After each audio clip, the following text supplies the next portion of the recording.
Welcome to the Cash Flow Legends podcast with your hosts Nate, Brandon, and Brock.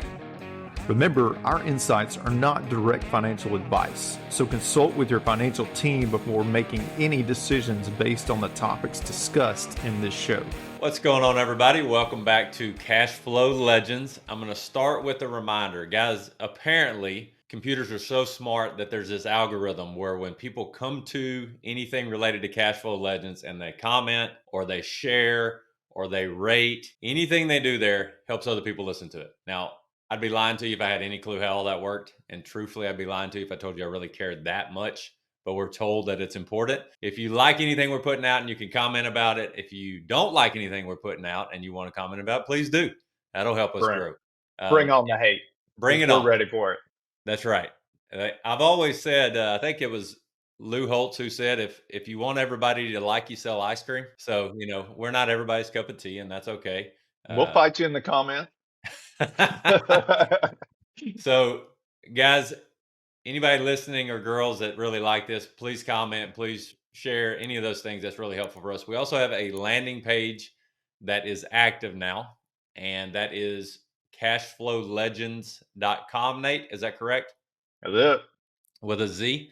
And that'll kind of get you connected to us in any way that you want to. We'll continue to be updating that so you can reach out in any way that you'd like. This is going to be a fun topic today, guys. It's something that comes up often when people first get introduced to becoming your own banker and the infinite banking concept.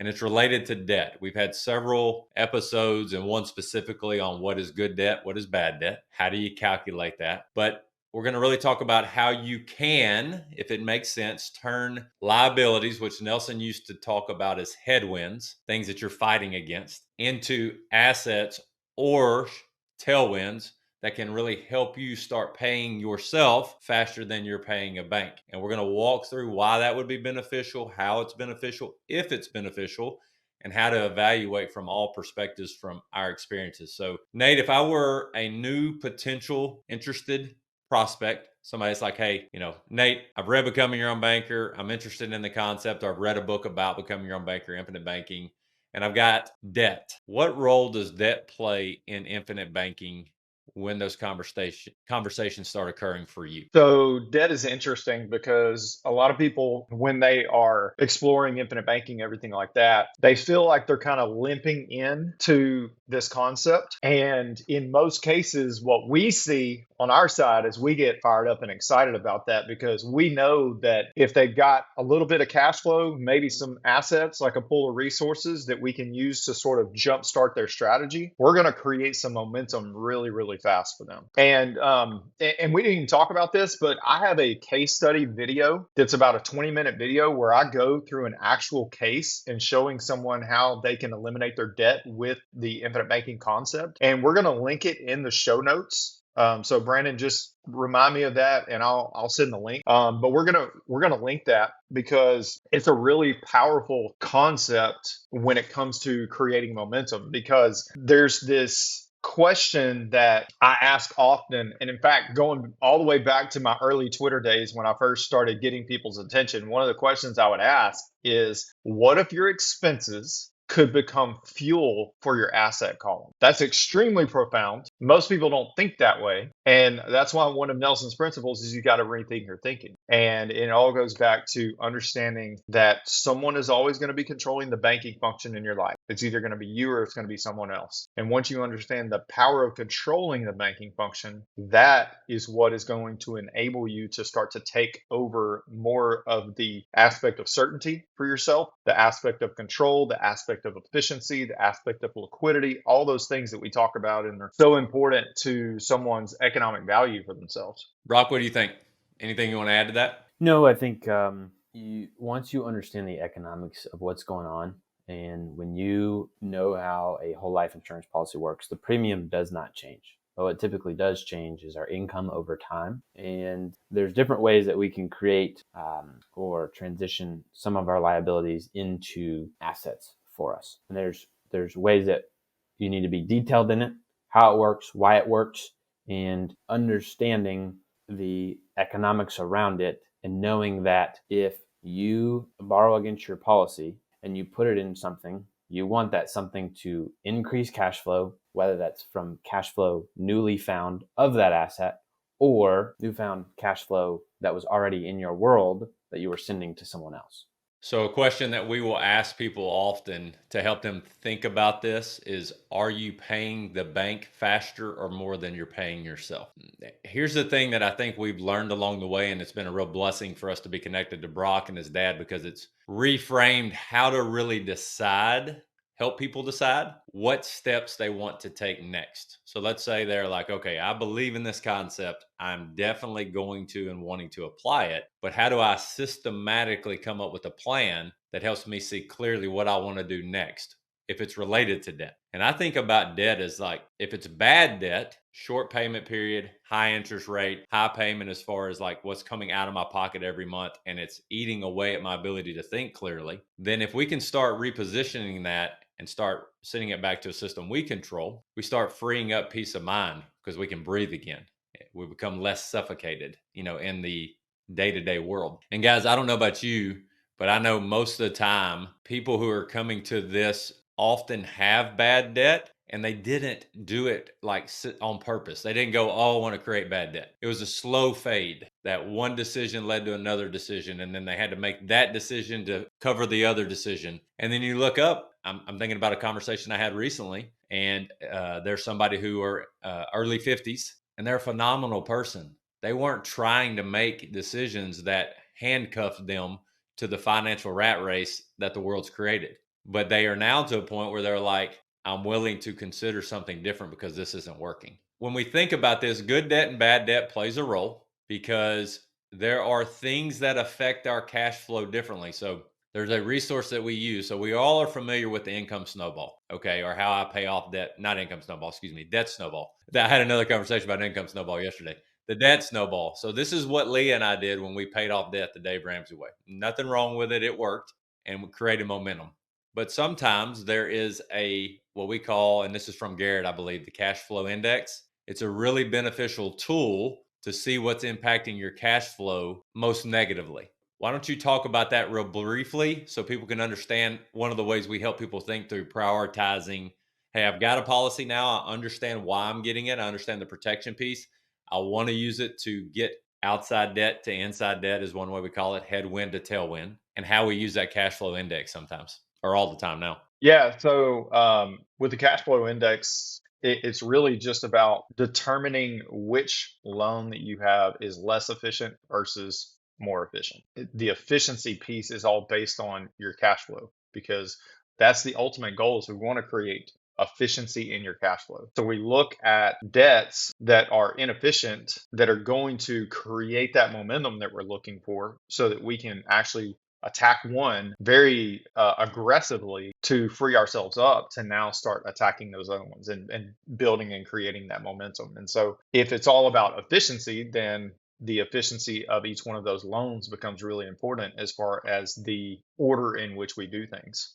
Brock, there's something you ask often that I think is very relevant here when people are learning, and it's a genuine question, and it's simple. Why are you wanting to do that? Start there. And most people don't know. So yesterday in that conversation, and I would love for you to touch on this, Brock, if you have, more expansion on it. The person I was talking to immediately thought that he needed to get rid of the credit card first. And I said, that might be true, but we really need to do an evaluation of what's your monthly payment, what's the balance on it, and we're going to compare it to your other debts. And he's like, I've always thought credit cards were bad. I'm like, well, you actually get a 30-day window of how credit card debt works as far as how it's processed. And I said, this other loan's an amortized loan that might be front end loaded heavier with interest. It might be more beneficial for the efficiency. And he's like, how come I was never taught this?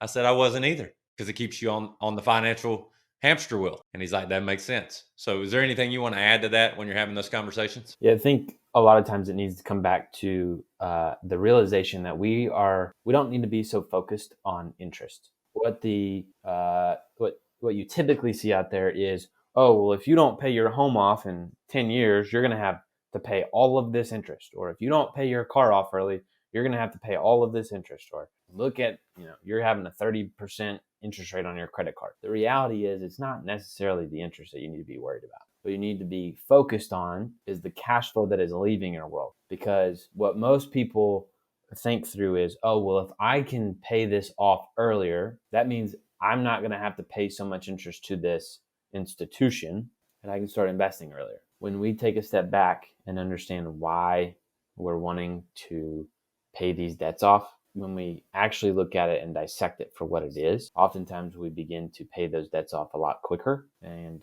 way more efficiently so that we can begin building that wealth, our wealth building journey. Because a lot of times most people are focused on trying to get a higher rate of return and investing more, pouring more water into the bucket at a faster rate when there's still holes in the bucket. If we could just focus on, hey, how do we increase our ability to save more, aka focus on the debts that are inefficient and going to increase our cash flow the most early on, we'll be in a better position. Nate, you want to add anything to that? I'll just say from a personal standpoint, the first time I was ever introduced to the cash flow index, the first time someone ever sat down with me and showed me the efficiency and inefficiency of my loans, it caused me to make some radical decisions. It was pretty eye-opening. Who introduced you to that, Nate? That was Brock. Oh, that was good. I wish I could say I scripted that out. All right. So here's a really good question to help anybody listening think through how they think about debt in their life. It's very rare for you to hear somebody talk about getting rid of debt and mention the word efficiency and cash flow the way we just discussed. It's just not common. Nate and I have been doing this for quite a while before we met Brock, when Brock introduced him to the cash flow index. And we're like, I even went back to my original journey before I fully understood what I was doing with policy loans. And I was like, man, that would have been great to know when Leah and I were paying off all this cash debt or this debt to institutions, because we had some efficient and inefficient loans. And I would have reorganized how we did it based off of cash flow and the efficiency of dollars we control. Here's a good question for anybody listening that has debt. Are you striving to be debt free and cash poor? Because if I were to tell anybody you can control X number of dollars to be saving, forget about policy loans, forget about infinite banking, forget about becoming your own banker. If I said you've got $2,000 a month going out to debt to institutions, what if I could show you how that $2,000 could be being saved and reused? Everybody would go, sign me up. How does that work? Because they are recognizing I like the idea of controlling that payment I was once sending somewhere, and now I keep it. So I'll use that a lot of times to help people really think about it before even thinking about a policy loan and how to use it. What are some ways that you guys help people think about the phases, okay, of where they are and systematically going through the phases to where it doesn't always mean I'm just going to start a policy, take a max policy loan, and pay off debt? There might be other things that need to happen before that, depending on their situation. Let's talk about that a little bit, because this is a piece I didn't fully understand when I started that is very important for people's success.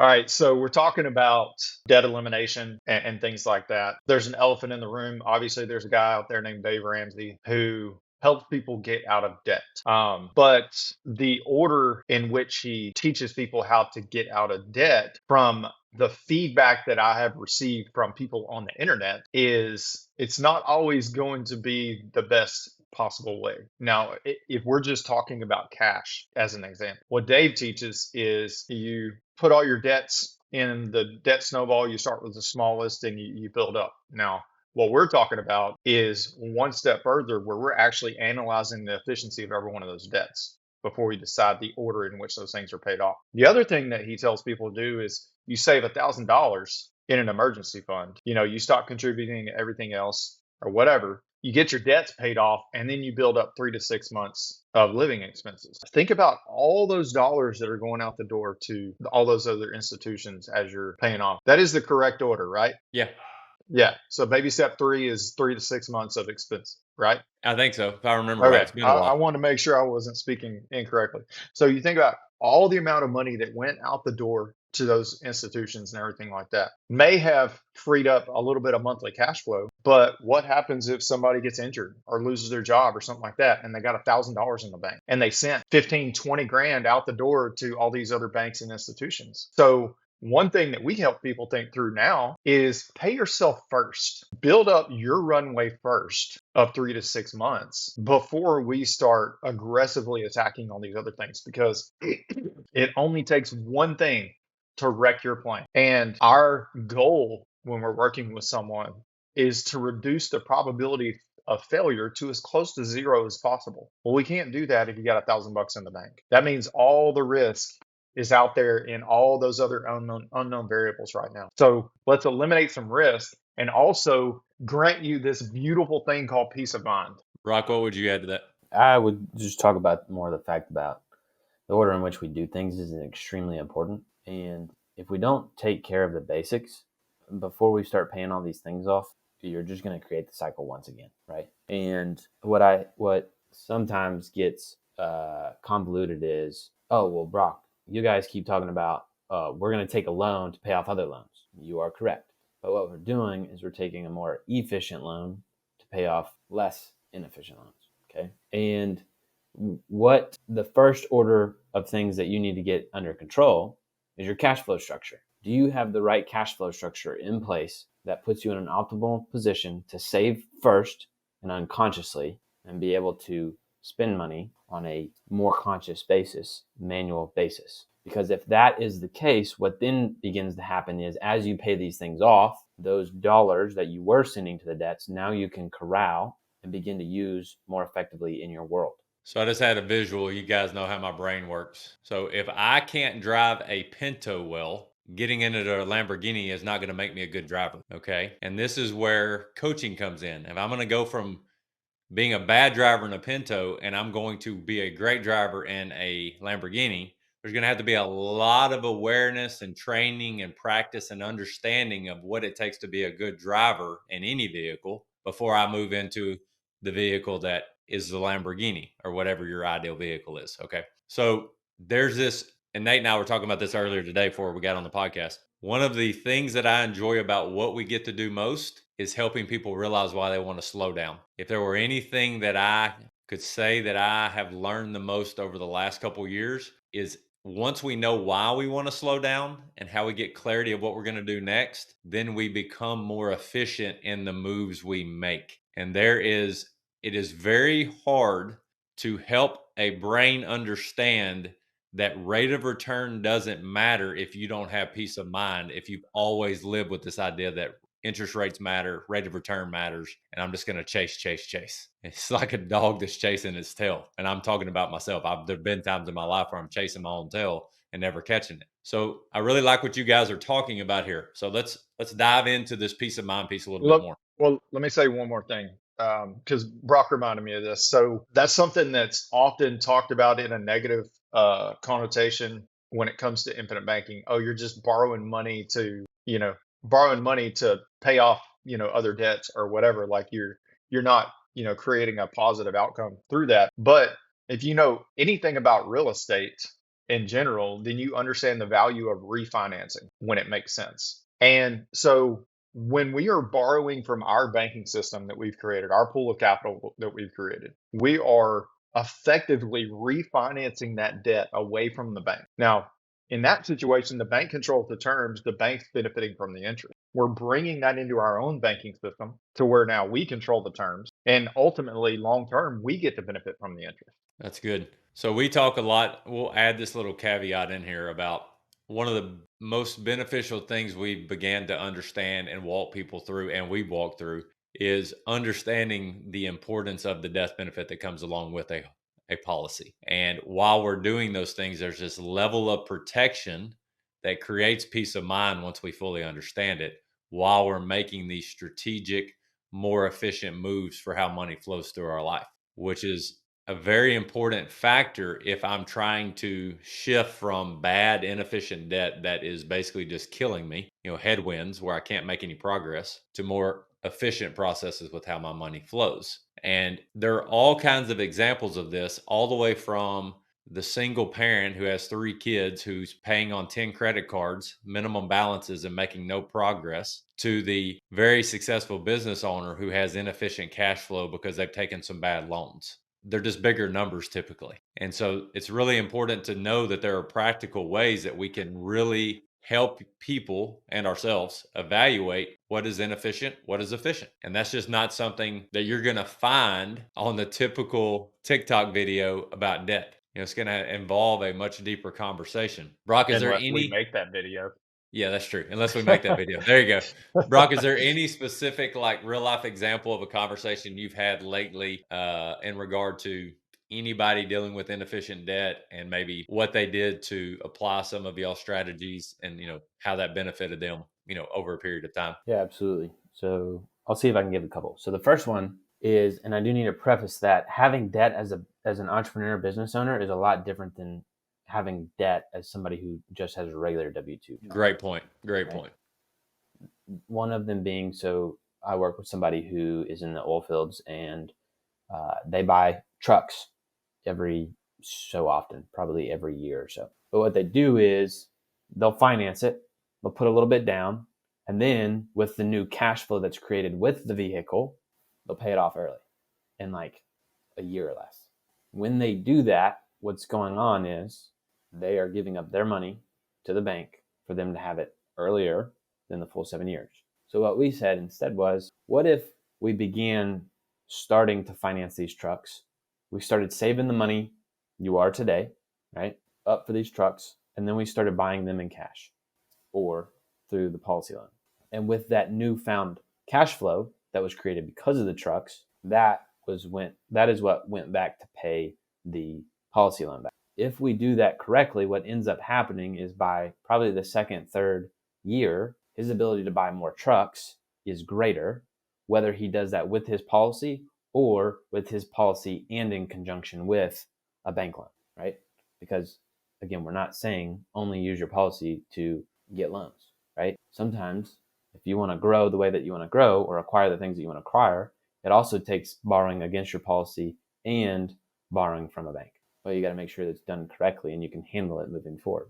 So that would be one. Another one is we had an entrepreneur that over time has racked up a bunch of credit cards. The reality was he was paying the minimum payments, and then the income that he had over the minimum payments, he would try to save up and then pay those off as quickly as possible. What we did instead was he had some capital sitting to the side. And we said, hey, what if we put this in the policy, borrowed against the policy, and started paying off these loans individually? So now what happened was we would pay these policy loans back with, one, the minimum payments that he was sending to the loans originally, and the money he was saving up in his bank account to pay them off earlier. Well, by doing this, we not only are helping him pay the credit cards off earlier, but in the process, we're positioning him in a way to where after these debts are paid off, he has the money to then go do something with, whether that's investing in himself, his business, or somewhere else. I'm going to add this little caveat real quick. So one of our newer members called me yesterday and he said, hey, Brandon, these were very good conversations. He goes, just want to let you know I've begun the conversation. His choices, his reasoning on why, his research. I've just been a coach. I began the process of shifting some stuff from my traditional financial plan to this. Key piece, we're not financial advisors. We don't tell people what to do. We just have conversations and they decide. And so he said, it's interesting. The things that he said to me are things that we've discussed and why they're half truths. Like, I just don't get why you would pay yourself interest to borrow your own money. Okay. Which we know sitting here is a very clear indicator of half understanding of what's really going on with the whole life policy and how it's collateralized or borrowing against the capital that we have in there. And he said a few other things. My friend was able to say, look, I know this isn't personal. We have a great relationship, but I want to gain control of how money flows through my life. And I know how it's going to benefit me today, tomorrow, and my generations to come. And I want to take over that process of banking as soon as I can. That's been an ongoing process for them. He read Become Your Own Banker. We've had several interactions. We've walked through processes. He has reflected on what he's been doing and compared it to what's possible and has made the choice to change his thinking and his application. And he also knows that this is a life process. He has an old path neurologically in his brain, and he's creating a new one. And there's going to be bumps in the road, and you need coaches anytime you're changing behavior. Doesn't matter what the behavior is. You need coaches either directly or indirectly. So it was a great reminder in those conversations that each individual has to know why they want to do what they want to do, or it won't work. Because as I was talking to the guy yesterday, we both reconnected by being in the gym. And I said, hey, just imagine if all the effort and work we know we should be putting into the gym and how we eat and how we treat our body and how we sleep. Imagine if you could see right in front of you what your behavior would create if you did that consistently for a year and 2 years and 3 years, like physically, like what you would look like. Would you be more prone to consistently do what you know you should be doing? Absolutely. I said, I envisioned my 6'3", 195 ripped body that I was when I was working out 6 days a week in college. Like that's what I see. But it's not as clear as if I could visibly see it, because that would motivate me. So this is really what we get to do, is let you visibly see what's possible, and you decide if you want to take the steps or not. Because whole life insurance is the only product that will perform in a guaranteed manner based off of our behavior. What are your guys' thoughts on that? I have said this before, and it needs a little bit of context, but whole life insurance is the only financial product out there that essentially can tell the future. That's good. Well, give us your context. Well, so there's two aspects of the policy growth. You have the contractual rate of growth on the policy, and then you also have dividends. Well, dividends are not guaranteed, but we work with companies that have 150, 175-year track record of paying dividends. So based on that track record, we expect those things to continue in the future, although, we don't know what's going to happen. But what we do know is that there's a guaranteed death benefit. So we're matching a guaranteed event, which is going to be our passing one day, with a guaranteed contract. And all along the way, we have the peace of mind of knowing that we have that as a backdrop. And we also have the peace of mind of knowing that every dollar that we're putting into our policy can no longer go down. It can only go up. So there is consistent pressure on those dollars to grow no matter what. Well, if you've got money in the bank, if people are putting money in savings, eventually that savings is going to be spent on something. Because money's got to flow no matter what. So we're either making payments to the bank when we're borrowing money, or we're making payments to ourselves for a future purchase when we're saving up for something. But the moment that savings leaves our bank account, the pressure and the momentum on those dollars are gone. When we're putting them into our policy, the pressure and the momentum on those dollars is guaranteed. So that's what I'm saying. It can tell the future by knowing that certainty is inevitable at a minimum, because we know that there's never going to be a drop in those dollars. Brock, what do you see as a common pitfall for people that are just wanting to get started, or could be, and where we play a role in doing what we do really well and how that goes together? Number one, and the biggest piece, is their cash flow structure. If you pay this debt off, but you have no way of corralling those dollars before you spend them again, you did nothing for your life. You're right back where you started. You're going to be. You are either right back where you started and having no debt, and it's just leaving your world in general, or you go back in debt, and then we have to start the whole process over again. So then the biggest problem with this is people not having the correct cash flow structure. When working with us and you put in the correct cash flow structure, you now have a way to set up a system to where you are corralling your dollars before they disappear your life again. That's good. So when Brock says corralling, I want everybody to think through this real quick. On all the dollars that come into your bank account, daily, weekly, monthly, quarterly, yearly, how many of those dollars can you say with certainty that you have kept for the rest of your life and then the people that come after you? So when Brock says corralling and Nate says pressure, that's what we're talking about. And if you really think about it, most dollars that flow through our life come into the bank account, we spend, and they leave our life forever. Like the percentage is minute in the traditional household with no knowledge of this, of how many dollars of those they actually keep. They are literally just the pass through. And that's normal. That's for businesses, that's for individuals, that's for single people, that's for married couples. It is a repetitive thing. So what Brock just alluded to on the cash flow process and having clarity on that and the behavior that goes with that, we're really talking about a behavior shift. And we have to know why we want to change our behavior before we decide to change our behavior, which normally means there's been some kind of pain or challenge in our life that we haven't figured out how to solve. And that's money related, that's relationship related, that's knowledge related, that's any health related. There's normally got to be some kind of something where you're like, this isn't working the way it should. This sucked. That was uncomfortable, whatever the case is. And then we go searching for new possibilities. And that's what we love getting to do. So, Nate, you got anything to tie this all up, or is everybody good, or any other final thoughts? It's I good can't stuff. really think of anything. That Yeah, was good. good stuff. So good debt and bad debt, understanding that, cash flow structure, how efficient or inefficient is a loan, and then working with somebody that after you've decided what your pain points are and that you don't want to keep repeating the same process that's not getting you where you want to go, you then have to find coaches that can help you see things you can't see flaws in your armor, so to speak. Remember, you can follow us in different ways. You can you can subscribe, you can put comments, you can go to our landing page, www.cashflowlegendswithaz.com, and connect with us there. And we look forward to hearing from you. We appreciate your feedback, and we hope you have a great week.